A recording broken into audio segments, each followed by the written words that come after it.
Bitcoin ने आज फिर अपना almost all time high break कर दिया। 93,000 में ट्रेड कर रहा है और हमने पिछली कुछ वीडियो में बात की थी कि अब ये मुसलसल ऑल टाइम हाइज ब्रेक करता जाएगा। उसका रीज़न क्या है? उसका मेजर रीज़न ये है कि क्योंकि पीछे कोई टेक्निकल डाटा नहीं है, ऑल टाइम हाई बना चुका है और अब जो है इंस्टीट्यूशंस बाय कर रहे हैं, तो अब ये मुसलसल ब्रेक करेगा। पिछली कुछ वीडियो जो मैंने डाली थी उसमें कुछ लोगों ने कमेंट किया था कि ये जो है एक डिप परफॉर्म कर सकता है। तो उस पर मैं बात करूं तो यकीनन डिप परफॉर्म कर सकता है, क्योंकि अगर हम टेक्निकल एनालिसिस को देखें तो वो ये बता रहे हैं कि यहाँ पे एक ऑर्डर ब्लॉक मौजूद है 76-77 के आसपास। फेयर वैल्यू गैप भी मौजूद है, तो प्राइस को नीचे आना चाहिए। लेकिन मैं ये बता दूं, ये जो पंप गया है ये थोड़ा सा एबनॉर्मल पंप है। और ट्रम्प के आने के बाद क्योंकि एक प्रेडिक्शंस की जा रही हैं और एजम्पशंस की जा रही हैं कि ट्रम्प की पॉलिसीज़ कुछ ऐसी होंगी जो फेवरेबल होंगी क्रिप्टो के, तो उस बेस पे तो एक बहुत अच्छा पंप आएगा। तो ये इस वजह से ये पंप आया है। और क्योंकि यूएस गवर्नमेंट जो है वो शिफ्ट कर रही है और वो चाह रहे हैं, ट्रम्प की जो पॉलिसी है कि बिटकॉइन की मदद से अपने लोन पे ऑफ करें। इस वक्त हमने पिछली वीडियो में डिस्कस भी किया था कि $14 बिलियन के बिटकॉइन मौजूद हैं यूएस गवर्नमेंट के पास।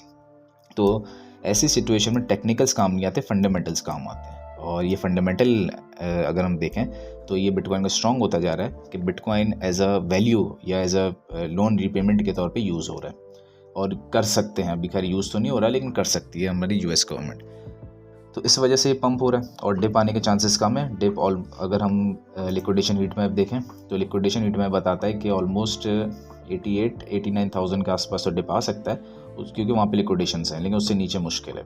और अगर हम वीकली टाइम फ्रेम को देखें तो वीकली टाइम फ्रेम भी ऑलमोस्ट इसी बात को थोड़ा सा सपोर्ट करता है कि 87 तक आ सकता है और ऊपर 94-95 तक। तो इस रेंज के बीच में घूमने के चांसेस हैं अगले कुछ दिनों में।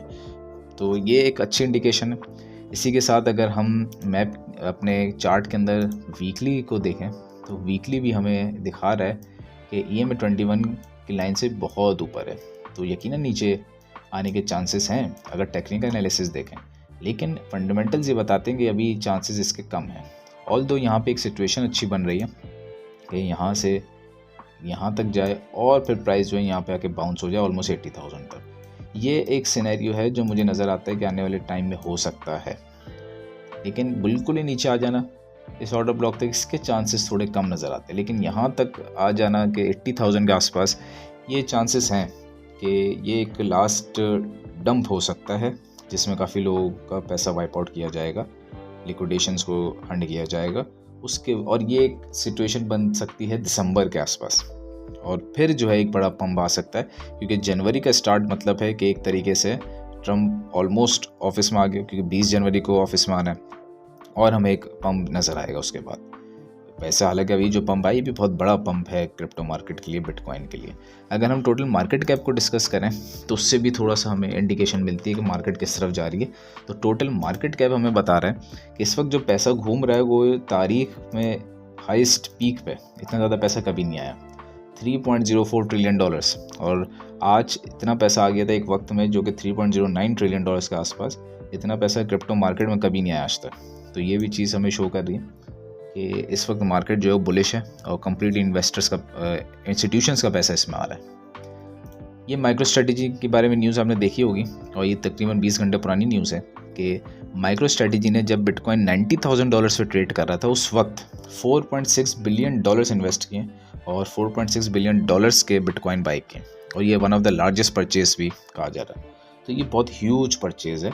और जब इस चीज़ को ज़रा सोचें, कॉमन सेंस में भी ये बात आ जाएगी कि $90,000 पे अगर कोई कंपनी बिटकॉइन बाय कर रही है तो वो यकीनन 91,000 पे तो उसने बेचना नहीं है, या $1,00,000 पे तो बेचना नहीं है। ऐसी कंपनी जब बिटकॉइन पे इतनी बड़ी ह्यूज इन्वेस्टमेंट कर रही है तो ये 2 या 3x से कम पे तो बेचने का इरादा नहीं रखेंगे। वरना इनको बाय करना होता तो वो पहले करते हैं, लेकिन 90,000 पे बाय करने का मतलब है कि अभी भी इन्हें पोटेंशियल नज़र आ रहा है और इन्हें नज़र आ रहा है कि यहाँ से बिटकॉइन जो है बहुत बड़ी एक रैली ले सकता है। तो ये एक अच्छी चीज़ है और मार्केट कैप जो बढ़ रहा है दिन ब दिन, ये भी इस चीज़ को सपोर्ट करता है। अच्छा, इसी के साथ हम बिटकॉइन डोमिनेंस देखें। वैसे मुझे एक ऐसा लगता है कि बिटकॉइन का जो टारगेट बनेगा नियरली वो $4.5 से $5 लाख तक तो ये ईजिली पहुँचेगा। उसके बाद देखा जाएगा यूएस गवर्नमेंट अगर मज़ीद कोई अच्छी पॉलिसीज़ लाती हैं तो ये मज़ीद ऊपर जा सकता है। बिटकॉइन डोमिनेंस को हम देखें तो बिटकॉइन डोमिनेंस वक्त 60.31 पे ट्रेड कर रही है और इसी वजह से आज एल्ट्स ने थोड़ा सा डम दिया है, क्योंकि बिटकॉइन डोमिनेंस जो है वो तेज़ी से इंक्रीज़ हो रही है। अगर हम डेली चार्ट पे भी देखें तो आज बिटकॉइन डोमिनेंस ने काफ़ी इंक्रीज़ दिया है, ऑलमोस्ट 59.5 से 60, तो तकरीबन 1% तक का हम 1% से कम है लेकिन ऑलमोस्ट 1% तक कम कह सकते हैं। तो ये जो इतना इंक्रीज़ आया है बिटकॉइन डोमिनेंस में, इसी की वजह से एल्ट्स ने थोड़ा सा डंप दिया। हमने ये बात भी की थी और लिखा हुआ भी है कि जब बिटकॉइन डोमिनेंस इंक्रीज़ होती है तो एल्ट्स डिक्रीज़ होते हैं, डंप करते हैं, अगर उनके साथ प्राइस भी इंक्रीज़ हो बिटकॉइन की। तो ये एल्ट्स ने थोड़ा सा डंप दिया, लेकिन एल्ट्स ने इतना डंप नहीं दिया जिसको हम वो बोलें कि ये क्रैश हो गया। क्रैश नहीं कह सकते इसको, एल्ट्स ने थोड़ा बहुत दिया, थोड़ा बहुत एल्ट्स स्टेबल हो गए। और एक की बात करें तो ये एक बहुत ज़बरदस्त कॉइन है, मैंने दिया भी था, और ये इस वक्त 7.208 पे ट्रेड कर रहा है और इसके बहुत स्ट्रॉन्ग फंडामेंटल्स हैं। और इसका चार्ट हमने जो एनालिसिस भी किया था बहुत अच्छे है, इस पर आप वीडियो देख सकते हैं पिछली। ठीक है, तो एल्ट सीज़न भाई जब तक नहीं आएगा जब तक बिटकॉइन डोमिनेंस डाउन नहीं होती, इसको डाउन होना पड़ेगा, फिर आएगा एल्ट सीज़न। मार्केट कैप बढ़ता रहे, बिटकॉइन डोमिनेंस डाउन हो, तो फिर आप देखेंगे तेज़ी से एक पंप आएगा। तो आने वाले दिनों में तो चांसेस ये बनते हैं बिटकॉइन के कि ये $1 लाख तक जा रहा है और $1 लाख इसने टच करना है, और एक बार ये $1 लाख को टच कर ले तो वहाँ पे एक ह्यूज सेल प्रेशर आ सकता है, फिर ये नीचे डंप कर सकता है 80,000 तक। ठीक है, और अगर ये 80,000 तक डंप करता है तो बिलियंस ऑफ डॉलर्स लिक्विडेट होगा मार्केट से, फिर मीनवाइल सिनेरियो बन जाएगा जनवरी का, और फिर ये एक बहुत ही ज़बरदस्त पंप देगा, और फिर जो है ये नीचे की तरफ आना इसका मुश्किल है, करेक्शंस मुश्किल है। तो ये कुछ सिचुएशन बनती हुई नज़र आती है। एक लास्ट ज़रा हम देख लेते हैं बिटकॉइन का रेनबो प्राइस चार्ट, वो ज़रा अहमियत रखता है अभी आज के दिनों में जब कोई टेक्निकल एनालिसिस काम नहीं आ रहे, क्योंकि पीछे कोई डाटा ही अवेलेबल नहीं है, तो इसमें बिटकॉइन रेनबो प्राइस चार्ट ज़रूरी है।